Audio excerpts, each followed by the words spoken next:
आज हम एक्सरसाइज 3.3 करने से पहले हम एक उसका इंट्रोडक्शन सेशन कर रहे हैं। इसमें हम जो एक्सरसाइज 3.3 में क्वेश्चंस पूछे जाएंगे उनसे रिलेटेड आपके कॉन्सेप्ट्स इस सेशन में हम क्लियर करेंगे। जैसे कि उसमें आप पढ़ेंगे transpose of a matrix. Transpose of a matrix क्या होता है, उसे कैसे डिनोट किया जाता है, उसका मैट्रिसेस में क्या यूज है, ये हम इस सेशन में पढ़ेंगे। फिर हम पढ़ेंगे उसकी प्रॉपर्टीज। ठीक है, हम एक एक प्रॉपर्टी करके उसे सॉल्व करेंगे जो कि आपको एक्सरसाइज 3.3 में भी दिया हुआ है। उसके बाद हम पढ़ेंगे कि symmetric and skew symmetric matrices क्या होते हैं और इन दोनों के बीच में डिफरेंस क्या होता है और आपको कैसे क्वेश्चंस पूछे जाएंगे 3.3 में, ये हम इस सेशन में, इस कॉन्सेप्चुअल सेशन में कवर करेंगे। तो चलिए आज का सेशन स्टार्ट करते हैं। तो आज हम एक्सरसाइज 3.3 का इंट्रोडक्शन करेंगे। मतलब एक्सरसाइज 3.3 करने से पहले हम उसके बेसिक चीजें समझेंगे।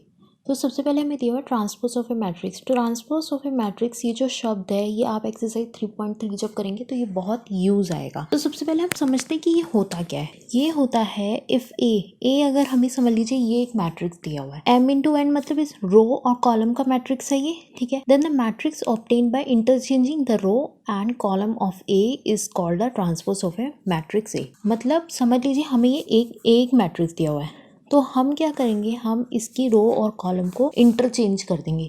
जैसे कि ये रो है ना, इसे हम कॉलम बना देंगे। इसको हम लिख दें √3 -1 एंड 2। ठीक है, ये रो है, इसे हम कॉलम बना देंगे 5 9 एंड 8। ये रो है, इसे हम कॉलम बना देंगे 4 √8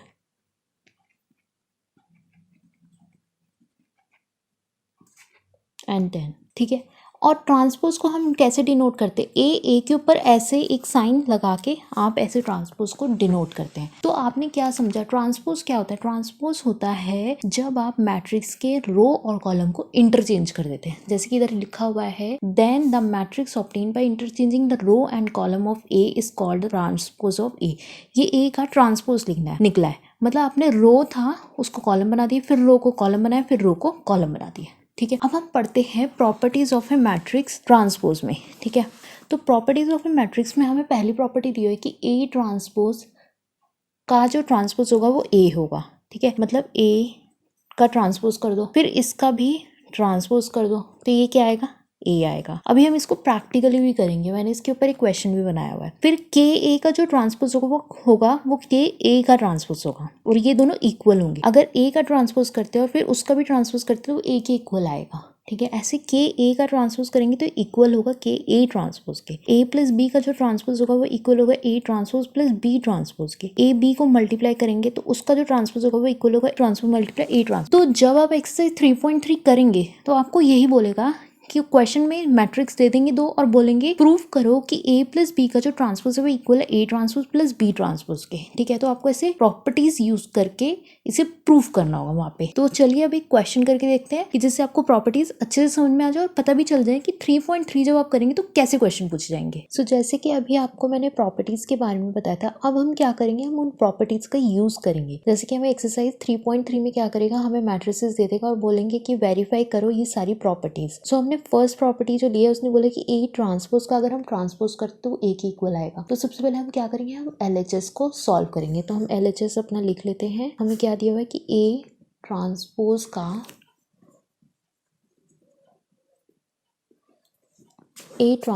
का अगर हम ट्रांसपोज करते हैं, ठीक है, तो वो ए के इक्वल आएगा। पहले हम LHS को सॉल्व करते हैं। सबसे पहले हम ए का ट्रांसपोज करते हैं। क्या करेंगे, हम ए का ट्रांसपोज करते हैं। ठीक है, तो अब हम देखते हैं कि हमें ए क्या दिया हुआ है। हमें ए दिया हुआ है, ये रहा हमारा ए, 4 3 5 7। ठीक है, अब हम इस ए का ट्रांसपोज करना है। ट्रांसपोज का साइन ये था, ये ट्रांसपोज किया तो ये जो रो है ये कॉलम बन जाएगा। तो ये 4 3, ये रो था ना, तो ये 4 आ गया इधर, 3 आ गया इधर, ये भी रो था, ये भी कॉलम बन जाएगा 5 7। ठीक है, ये हमने ट्रांसपोज कर दिया। अब हमें इसका भी ट्रांसपोज करना, मतलब डबल ट्रांसपोज, जैसे इसने बोला है ट्रांसपोज का ट्रांसपोज। तो अब हमें ए ट्रांसपोज हमने क्या फाइंड आउट किया था, ये रहा 4 5 3 7। सो अब हमें ए ट्रांसपोज का भी ट्रांसपोज करना है, मतलब ए ट्रांसपोज का भी ट्रांसपोज। तो अब हम वो करते हैं। सो जो हमें रो में दिया हुआ है वो हमारा कॉलम में हो जाएगा, मतलब 4 5 7 ठीक है। अब ये जो ए ट्रांसपोज का जो ट्रांसपोज है, अब हमें देखना है कि ए के इक्वल है। अब हम क्या करते हैं, हम ए ट्रांसपोज के ट्रांसपोज को ए के इक्वल रखते हैं। जो हमने ए ट्रांसपोज का ट्रांसपोज किया वो ये रहा, इसे हम यहाँ लिख लेंगे, जो था हमारा 4 3 5 7। और हमें हमारा ए क्या दिया हुआ था क्वेश्चन में, ये रहा, और इसे भी हम इधर लिख लेंगे। सो ये था 4 3 5 7। सो ये प्रॉपर्टी हमारी सेटिस्फाई कर रहा है। इसने हमें क्या दिया हुआ था पहली प्रॉपर्टी में कि आपको ए ट्रांसपोज का ट्रांसपोज करके उसे ए के इक्वल करना है। तो हमने क्या करा, ए ट्रांसपोज का ट्रांसपोज किया, हमने लेफ्ट हैंड साइड से किया। तो सबसे पहले हमने ए का ट्रांसपोज किया, हमें ए क्या दिया हुआ था, ये रहा, ए का हमने ट्रांसपोज किया, ये रहा, ये ट्रांसपोज किया, रो को कॉलम में करा 4 3 5 7। अब जो ए का ट्रांसपोज है उसका भी हमने ट्रांसपोज किया, डबल ट्रांसपोज। तो ये रो में था, इसे कॉलम में किया, 4 5 3 7। ये रो में था, इसे कॉलम में किया, ये रो में था, इसे कॉलम में किया। फिर जब हमने एक ट्रांसपोज का ट्रांसपोज फाइंड आउट कर दिया तो हमने इसे एक इक्वल रखा, जो मेरा आया ये 4 3 5 7 4 3 5 7। और फिर हमने देखा क्या ये इक्वल है, यस ये इक्वल है, और ये इस प्रॉपर्टी को वेरीफाई कर रहा है कि ए ट्रांसपोज का ट्रांसपोज क्या होगा, ए के इक्वल होगा। अब हम अपनी नेक्स्ट प्रॉपर्टी को सॉल्व करते हैं और वेरीफाई करते हैं कि आई इक्वल होती है या नहीं। अब हमें प्रूफ करना है कि a प्लस बी, जब हम a में b को ऐड करते हैं तो उसका ट्रांसपोज क्या होगा, इक्वल होगा a ट्रांसपोज के प्लस b ट्रांसपोज के। तो सबसे पहले हम क्या करेंगे, हम लेफ्ट हैंड साइड करेंगे। हमें लेफ्ट हैंड साइड में क्या दिया हुआ है, a प्लस बी का ट्रांसपोज, ठीक है। इसको हम सॉल्व करेंगे। सबसे पहले ट्रांसपोज करने के लिए क्या जरूरी है कि हमें a प्लस बी को ऐड करना जरूरी है। तो सबसे पहले हम a प्लस बी को ऐड करते हैं और देखते हैं हमें a प्लस बी क्या दिया हुआ है, ये रहा, हमें क्वेश्चन में a प्लस बी दिया हुआ है, ये रहा, इसको हम यहाँ पे लिख लेंगे। सो हमारा a दिया हुआ 4 3 5 7 प्लस b हमें दिया हुआ है 2 6 8 9 2 6 8 10, ठीक है। हम इनको ऐड कर लेते हैं, ठीक है। सो ये होगा 4 प्लस 2, a11 में a11 को ही ऐड करेंगे, ऐसा नहीं है 4 में 8 को ऐड कर दिए, नो दिस इज रॉन्ग। 4 में हम 2 को ऐड करेंगे, 4 प्लस 2। 3 में हम 6 को ऐड करेंगे, 6 प्लस 3। 5 में हम 8 को ऐड करेंगे, 5 प्लस 8। 7 में हम 10 को ऐड करेंगे, 7 प्लस 10, ठीक है। तो ये कितना आया, अब इसको लिख लेते हैं। ये मेरा आया 4 plus 2 is 6, 6 plus 3 is 9, 8 plus 5 is 13, 7 plus 10 is 17, ठीक है। तो ये मेरा क्या है, a प्लस बी, ये मेरा क्या है, a प्लस। सो मुझे अब क्या करना है, मुझे a प्लस बी का ट्रांसपोज कर देना। तो मैं अब क्या करूँगी, a प्लस बी का ट्रांसपोज करूँगी। और ट्रांसपोज में क्या होता है, जो हमारी रो होती है वो हमारे कॉलम बन जाते हैं। 6 9 इंटरचेंज करते हैं ना हम रो और कॉलम को, तो हम वही कर रहे हैं इधर। 6 9 और ये होगा 13 17, ठीक है। ये हो गया a प्लस बी का ट्रांसपोज। अब हमें क्या सॉल्व करना है कि हम a ट्रांसपोज में जब b ट्रांसपोज को ऐड करते हैं तो क्या वो इसके इक्वल आता है। तो चलिए इसको भी सॉल्व करते हैं। सो ये तो मेरा आया था लास्ट में, जब अभी मैंने left hand side find out किया था तो मेरे a प्लस बी का ट्रांसपोज क्या आया था, 6 13 9 17। अब हमें राइट हैंड साइड सॉल्व करनी है, जिसपे उसने मुझे बोला है कि a का ट्रांसपोज को आप ऐड करोगे b के ट्रांसपोज में। तो सबसे पहले मैं क्या करती हूँ, मैं a जो हमें मैट्रिक्स क्वेश्चन में गिवन है ये वाला, इसे मैं लिख लेती हूँ, फिर इसका ट्रांसपोज करती हूँ। तो ये रहा 4 3 5 7, ठीक है। और अब हम क्या करेंगे, हम इसका ट्रांसपोज करेंगे, मतलब a का ट्रांसपोज। तो a का ट्रांसपोज क्या होता है, ट्रांसपोज का मतलब क्या होता है, interchanging of rows and column. तो हम रो को इंटरचेंज करके कॉलम में कर देंगे, 4 3 5 7, ठीक है। और हमें b क्या दिया है, b ये रहा, b को लिखते हैं।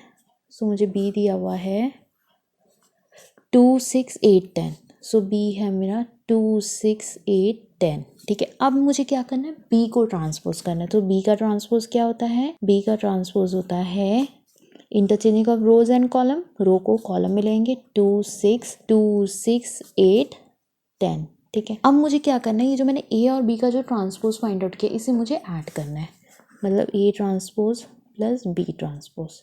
a ट्रांसपोज कहाँ है, ये रहा, b ट्रांसपोज क्या है, ये रहा, इन दोनों को ऐड करते हैं। सो a ट्रांसपोज ये रहा 4 5 3 7 प्लस b ट्रांसपोज ये रहा 2 8 6 10, ठीक है। इन दोनों को हम ऐड करते हैं और देखते हैं क्या ये मेरे a प्लस बी के ट्रांसपोज के इक्वल आते हैं या नहीं। देखते हैं, सॉल्व करते हैं इसे। 4 प्लस 2 5 प्लस 8 3 प्लस 6 7 प्लस 10 ठीक है, अब इसको और फर्दर सॉल्व करते हैं, देखते हैं क्या आता है। जब हम इसको फर्दर सॉल्व करेंगे 4 + 2 = 6, 8 + 5 कितना होता है 13, 6 + 3 = 9, 7 + 10 = 17।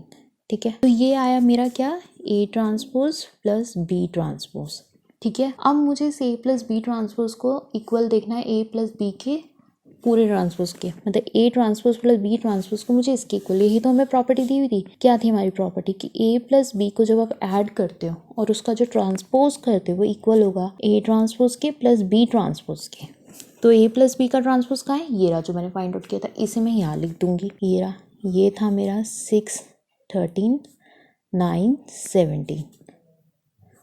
और A transpose plus B transpose क्या था, वो ये रहा, इसे मैं इधर लिख दूंगी 6, 9, 13, 17। ठीक है, तो क्या ये इक्वल है, देखते हैं। 6, 6, 13, 13, 9, 9, 17, 17, मतलब ये प्रॉपर्टी सेटिस्फाई कर रहे हैं।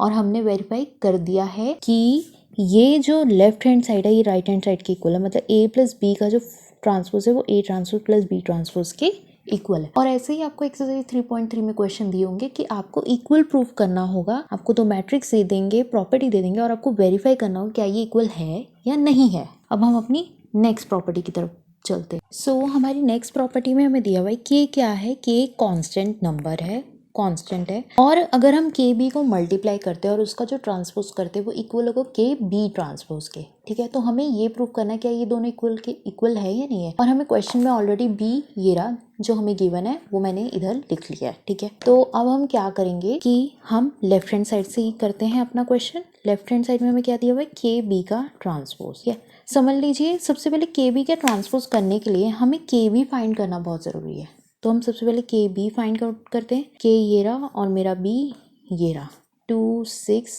8, 10। ठीक है, तो इसे मल्टीप्लाई करते हैं, ये आएगा 2 के, 6 के, 8 के एंड 10 के। मल्टीप्लाई किया ना, तो ये मेरा के बी आ गया। अब मैं क्या करूँगी, के बी का ट्रांसपोज करूँगी। तो चलिए अब हम के बी का ट्रांसपोज करते हैं। और ट्रांसपोज का मतलब क्या होता है, के बी ब्रैकेट लगाया, इसका मतलब मल्टीप्लाई करके तब ट्रांसपोज करना है। तो ट्रांसपोज का मतलब क्या होता है, interchanging of rows and column. ये रो है तो ये कॉलम बन जाएगा 2 के एंड 6 के, ये रो है ना तो ये कॉलम बन जाएगी, ये रो है ये कॉलम बन जाएगा 8 के एंड 10 के। तो हमने left hand side find out कर ली। अब हमें राइट हैंड साइड में क्या दिया हुआ है कि बी को ट्रांसपोज करो और फिर उसे के से मल्टीप्लाई करो। तो हमें राइट हैंड साइड में क्या दिया हुआ है कि के बी, पहले बी का ट्रांसपोज करना है और उसे फिर के से मल्टीप्लाई करना है। तो सबसे पहले हम क्या करेंगे, बी लिख लेते हैं। बी हमें कितना दिया हुआ है, ये रहा 2, 6, 8, 10। ठीक है, अब हम क्या करें, इसी बी को जो हमें बी दिया है उसका ट्रांसपोज कर लेते हैं। तो करते हैं, ट्रांसपोज का मतलब क्या होता है, interchanging of rows and column. ये रो हमें दिए हुए है तो इसे कॉलम कर देंगे, 2, 6, 8, 10। ठीक है, ये मेरा बी ट्रांसपोज हो गया। अब मैं बी ट्रांसपोज के क्या करूँगी, के से मल्टीप्लाई कर दूँगी। तो ये के बी ट्रांसपोज, सो ये के लिख दिया और बी ट्रांसपोज ये रहा 2, 8, 6, 10।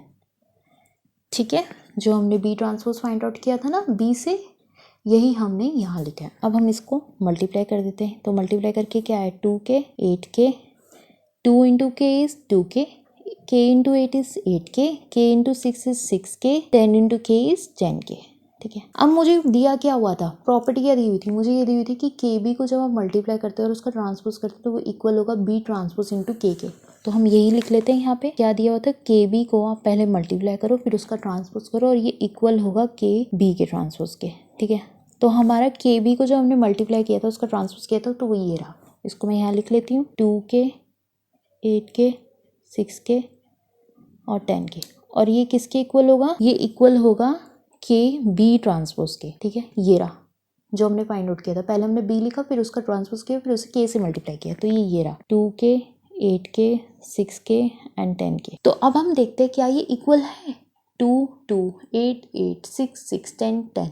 मतलब ये प्रॉपर्टी भी हमारी सेटिस्फाई हो रही है, इसका मतलब ये इक्वल है और हमने वेरीफाई कर दिया है। ऐसे ही आपको क्वेश्चंस में दे देंगे और के की जगह शायद आपको कोई नंबर दे दे और आपको ऐसे वेरीफाई करना पड़ जाए, तो आप ऐसे वेरीफाई करके उन्हें बता सकते हैं कि ये प्रॉपर्टी ये सेटिस्फाई कर रहे हैं। चलिए अब नेक्स्ट प्रॉपर्टी के बारे में पढ़ते हैं। सो हमारी नेक्स्ट प्रॉपर्टी है जिसमें उसने हमें दिया हुआ है कि जब हम ए बी को पहले ए बी को जब हम मल्टीप्लाई करते तो इक्वल होगा B transpose multiply A transpose के। तो सबसे पहले हम ये करते हैं, हमें ए बी तो मैट्रिक्स ऑलरेडी गिवन है, मैंने इसको अलग पेज पे लिख लिया है, बस ये हमें क्वेश्चन में गिवन है। सबसे पहले हम लेफ्ट हैंड साइड से करते हैं। लेफ्ट हैंड साइड पे हमें क्या बोला है कि ए बी को अगर हम मल्टीप्लाई करते हैं और उसका ट्रांसपोज करते तो वो इसके इक्वल होगा, तो हमें इसे इसके इक्वल प्रूव करना है, ठीक है। तो सबसे पहले हम क्या करेंगे, ए बी का मल्टीप्लाई कर लेते हैं, ए मल्टीप्लाई बी।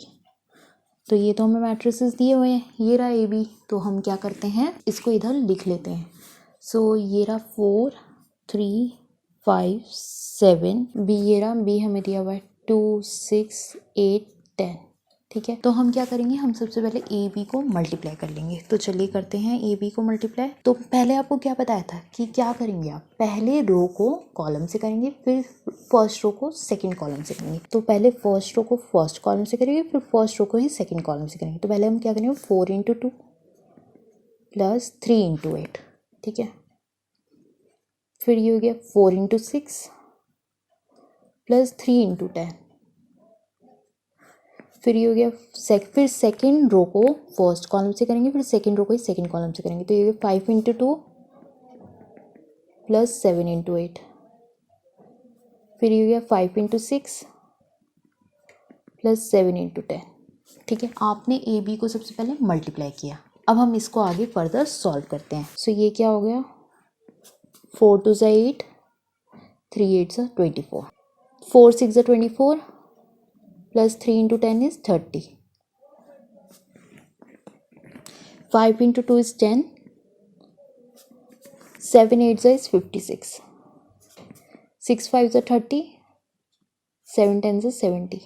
इसको हमने सॉल्व कर लिया, अब हम इसे ऐड कर देंगे। 24 में 8 ऐड करते तो कितना आता है, 24 plus 8 is 32, 24 plus 30 is 4 54, 10 plus 56 is 66, 30 plus 70 is 100। तो ये मैंने क्या फाइंड आउट किया, ये मैंने फाइंड आउट किया ए बी, ये मैंने ए बी फाइंड आउट किया। अब मैं क्या करूँगी, मैं इस ए बी का ट्रांसपोज करूँगी। तो अब मैं क्या करूँगी, इस ए बी का ट्रांसपोज करते हैं, तो देखते हैं ये क्या आता है। सो जब मैं ए बी का ट्रांसपोज करूँगी तो ट्रांसपोज का मतलब क्या होता है, रो को कॉलम में करना, interchanging of rows and column, row को कॉलम में करना। तो ये होगा 32 और ये 54 यहाँ आ गया, और ये 66 यहाँ चला गया, और ये 100 यहाँ आ गया। तो ये मेरा ए बी का ट्रांसपोज मैंने कर दिया। सबसे पहले मैंने ए बी के ट्रांसपोज करने के लिए क्या करा, पहले मैंने ए बी को मल्टीप्लाई किया और फिर मैंने उसका ट्रांसपोज किया। अब हमें क्या करना है, हमें आगे दिया हुआ है बी ट्रांसपोज को मल्टीप्लाई करना है ए ट्रांसपोज में। तो ये रहा मेरा बी ट्रांसपोज और ए ट्रांसपोज, जो हमें RHS में करना है।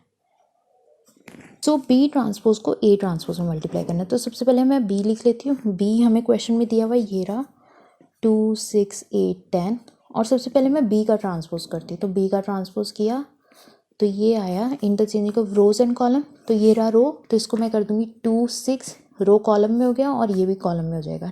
8 10 ये रो था तो ये कॉलम में हो गया। ये मैंने क्या फाइंड आउट किया, बी का ट्रांसपोज। अब मैं क्या करूँगी, मैं ए का ट्रांसपोज फाइंड आउट करूँगी। सो ए के ट्रांसपोज फाइंड आउट करने के लिए सबसे पहले मैं ए को लिखूँगी, और ए हमें क्वेश्चन में ये रहा गिवन है, तो इसको मैं लिख लेती हूँ 4 3 5 7, ठीक है। तो मैं ए का ट्रांसपोज करूँगी। सो ए ट्रांसपोज का मतलब क्या होता है, interchanging of rows and column, मतलब रो को कॉलम में बदल रहे हैं। ये रो है तो इसे कॉलम में लिख देंगे 4 3, ये रो है इसे कॉलम में लिख देंगे 5 7। ये बी ट्रांसपोज और ए ट्रांसपोज कर दिया, हमें यही तो करना है, इन्हें मल्टीप्लाई करना है। इन्हें मल्टीप्लाई करते हैं, बी ट्रांसपोज को ए ट्रांसपोज में मल्टीप्लाई करते हैं। तो बी ट्रांसपोज ये रहा, इसको लिख लेते हैं, ये रहा 2 8 6 10, और ए ट्रांसपोज ये रहा, इसको इधर लिख लेते हैं 4 5 3 7, ठीक है। अब हम क्या करते हैं, इन्हें मल्टीप्लाई करते हैं। तो ये हो गया 2 × 4, मल्टीप्लाई कैसे करते हैं, फर्स्ट रो को फर्स्ट कॉलम से करेंगे, फिर फर्स्ट रो को सेकंड कॉलम से करेंगे, ठीक है। 2 × 4 8 × 3, 2 × 5 प्लस 8 × 7, फिर सेकंड रो को फर्स्ट कॉलम से, फिर सेकंड रो को सेकंड कॉलम से। एक रो लोगे पहले उसे कॉलम से करोगे, फिर फर्स्ट रो को ही सेकंड कॉलम से करेंगे। सो एक एक करके करेंगे। 6 × 4 प्लस 10 × 3, ये हो गया 6 × 5 प्लस 10 × 7। अब हम इसको सॉल्व कर लेते हैं। सो ये आया 2 4 8, 3 8 24, 5 2 10, 8 7 56, 6 4 24, 10 3 ज़ा 30, 6 5 ज़ा 30 प्लस 10 7 ज़ा 70। अब इसे सॉल्व करते हैं। सो ये आया 8 + 24 is 32, 10 + 56 is 66, 24 + 30 is 4 and 54, 30 + 70 is 100। तो ये मेरा क्या है, B transpose and A transpose. तो इसने हमें क्वेश्चन में क्या दिया होता, इसने हमें क्वेश्चन में दिया होता है कि मुझे बताओ कि ए बी को जब हम मल्टीप्लाई करते हैं उसका ट्रांसपोज जो वो इक्वल होगा बी ट्रांसपोज और ए ट्रांसपोज के। तो हम यहाँ लिख लेते हैं ए बी को मल्टीप्लाई करके उसका जो ट्रांसपोज होगा वो इक्वल होगा B transpose multiply A transpose के। ठीक है, तो हमने ए बी का ये जो ट्रांसपोज मल्टीप्लाई करके जो फाइंड आउट किया वो ये रहा, यही हमने फाइंड आउट किया ना। कैसे फाइंड आउट किया, ए बी हमें क्वेश्चन में गिवन था, सबसे पहले ए बी को मल्टीप्लाई किया, उसको मल्टीप्लाई करके उसका ट्रांसपोज किया, ये मल्टीप्लाई किया फिर ट्रांसपोज किया। तो ये हम लिख लेते हैं, ये रहा 32, ये रहा 66, ये रहा 54, ये रहा 100। ठीक है, इसे हम इक्वल कर रहे हैं B transpose A transpose. B हमें गिवन था, सबसे पहले हमने बी का ट्रांसपोज किया, ए हमें गिवन था, ए का ट्रांसपोज किया, फिर बी ट्रांसपोज को ए ट्रांसपोज में मल्टीप्लाई किया, तो हमारा ये आया। इसको हम यहाँ लिख लेते हैं 32, 66, 54 एंड 100। क्या आप देख सकते क्या ये इक्वल है? यस, ये इक्वल है। 32 32 के इक्वल है, 66 के, 54 के, 100 के। It means we have proved that this property is equal और हमने वेरीफाई कर दिया। आपको ऐसे ही क्वेश्चन दिए जाएंगे जहाँ पे आपको वेरीफाई करना होगा क्या ये प्रॉपर्टी सेटिस्फाई हो रही है। यस, प्रॉपर्टी सेटिस्फाई हो रही है। सो अब हम पढ़ते हैं कि सिमेट्रिक और स्क्यू सिमेट्रिक मैट्रिसेस क्या होते हैं। सबसे पहले हम पढ़ते हैं सिमेट्रिक मैट्रिक क्या होता है। सिमेट्रिक मैट्रिक होता है स्क्वायर मैट्रिक हमें गिवन है, इस सेट टू में सिमेट्रिक अगर उसका ए ट्रांसपोज ए के इक्वल होगा। सिमेट्रिक मैट्रिक क्या होता है, जब एक मैट्रिक्स का अगर हम ट्रांसपोज करते हैं तो वो ए के ही इक्वल होगा, तो हम इसे सिमेट्रिक मैट्रिक बोलते हैं। मैं आपको एक एग्जांपल के थ्रू बताती हूँ। सो जैसे कि यहाँ हमें एक ए मैट्रिक्स दिया हुआ है 1 -1 6 -1 2 1 6 1 3। तो अब हम क्या करेंगे, हम इस ए मैट्रिक्स का ट्रांसपोज कर देंगे। तो चलिए इसका ट्रांसपोज करते हैं। तो हम ट्रांसपोज का मतलब क्या होता है, interchanging of rows and column. तो हम इसकी रो को कॉलम में कर देंगे 1 -1 6, इसकी रो को भी कॉलम में कर देंगे -1 2 1 और इसकी रो को भी हम कॉलम में कर देंगे 6 1 3। तो इसका सिमेट्रिक मैट्रिक का मतलब क्या है कि आपका जो ए ट्रांसपोज होगा वो ए के इक्वल होगा। तो ये तो हमारा ए ट्रांसपोज है, ये हमारा ए है। देखते क्या इक्वल है 1 1 -1 6 6 -1 2 2 1 1 6 6 1 1 3 3। इसका मतलब हमारा ए ट्रांसपोज ए के इक्वल है। तो इसका मतलब ये क्या हो गया, ये हो गया हमारा सिमेट्रिक मैट्रिक। सो सिमेट्रिक मैट्रिक में क्या होता है कि हमारा ए ट्रांसपोज ए के इक्वल होगा। जो हमें एक मैट्रिक्स दिया होगा अगर हम उसका ट्रांसपोज करेंगे तो वो दोनों इक्वल होंगे। अब हम पढ़ते हैं स्क्यू सिमेट्रिक मैट्रिक्स के बारे में। सो स्क्यू सिमेट्रिक मैट्रिक्स क्या होता है, square matrix said to be skew symmetric matrix if अगर उसका ए ट्रांसपोज इक्वल होगा -a के। ठीक है, ये आपको ध्यान में रखनी है बात। स्क्यू सिमेट्रिक कब होगा, जब ए का ट्रांसपोज -a के इक्वल होगा, और सिमेट्रिक कब होगा, जब ए का ट्रांसपोज ए के इक्वल होगा, -a नहीं ए के इक्वल होगा। जैसे कि यहाँ हमें एक मैट्रिक्स दिया हुआ है 0 1 -1 -1 0 1 1 -1 0। तो अब मैं क्या करूँगी, मैं ए का ट्रांसपोज कर लूँगी। तो ए का ट्रांसपोज करते हैं, ट्रांसपोज का मतलब क्या होता है, interchange of rows and column. Row को कॉलम में कर दूँगी। ये रहा 0 1 यहाँ आ गया, -1 यहाँ आ गया। ठीक है, -1 यहाँ आ गया, ये 0 यहाँ आ गया, 1 यहाँ आ गया, ये 1 यहाँ आ गया, ये -1 यहाँ आ गया, ये 0 ही है। ये हमारा ए का ट्रांसपोज हो गया। अब मैं क्या करूँगी, इसे -a से मल्टीप्लाई कर दूँगी। ए को -a से मतलब माइनस से। सो ए को मैंने माइनस से मल्टीप्लाई कराना है। ये रहा 0 1 -1 -1 0 1 1 -1 0। तो मुझे क्या करना है, इसको माइनस से मैं मल्टीप्लाई करा रही हूँ। तो करते हैं। तो ये क्या आएगा, ये आएगा -0 × 0 इज 0, -1 इज -1। अब ये क्या आ रहा है, माइनस इंटू में -1। तो ये माइनस से माइनस कैंसिल हो जाएगा, तो ये सिर्फ 1 बचा। ठीक है, ये भी ये आया -1 × -1। ये रहा ना, -1 × -1 is 1, -1 into minus into 0 is 0, -1 is -1, -1 is -1। ये क्या है, माइनस इंटू में -1, फिर माइनस इंटू में -1। तो माइनस से माइनस कैंसिल हो गया, बचा 1। ये रहा -0 × 0 इज 0। तो इसने क्या बोला है कि -a जो होगा वो a ट्रांसपोज के इक्वल होगा। चलिए अब देखते हैं। 0 0 -1 -1 1 1 1 1 0 0 -1 -1 1 एंड 0। तो क्या ये इक्वल है? यस, a ट्रांसपोज किसके इक्वल है, -a के इक्वल है। इसका मतलब ये क्या है, ये एक स्क्यू सिमेट्रिक मैट्रिक्स है। मतलब इसमें क्या दिया हुआ है, आपको एक मैट्रिक दे देंगे a, पहले आप उसका ट्रांसपोज करो, उसका ट्रांसपोज आपने कर लिया, फिर आप उसी ए मैट्रिक्स को माइनस से मल्टीप्लाई करा दो। इसलिए मैंने मैट्रिक्स को अलग से लिखा है और माइनस को अलग से लिखा है। आपने उसे मल्टीप्लाई कराया तो ये आया और आपने देखा कि ये दोनों इक्वल है, that means it is a skew symmetric matrix. But in case of symmetric matrix तभी होगा जब आपका ए ट्रांसपोज किसके इक्वल होगा, ए के इक्वल होगा, that means it is a symmetric matrix. So I hope आपको ये सेशन आज अच्छा लगा होगा। सिमेट्रिक और स्क्यू सिमेट्रिक में डिफरेंस समझ में आया होगा, प्रॉपर्टीज समझ में आई होगी, ट्रांसपोज का मतलब समझ में आया होगा। अगर ये सेशन अच्छा लगे तो प्लीज़ वीडियो को लाइक करिए, शेयर करिए और चैनल को सब्सक्राइब करना बिल्कुल भी मत भूलिए। और अपने डाउट्स कमेंट सेक्शन में बिल्कुल लिखना मत भूलिए। देश का नाम रोशन करिए, अपने पेरेंट्स का नाम रोशन करिए और खूब मन लगा के पढ़ाई करिए।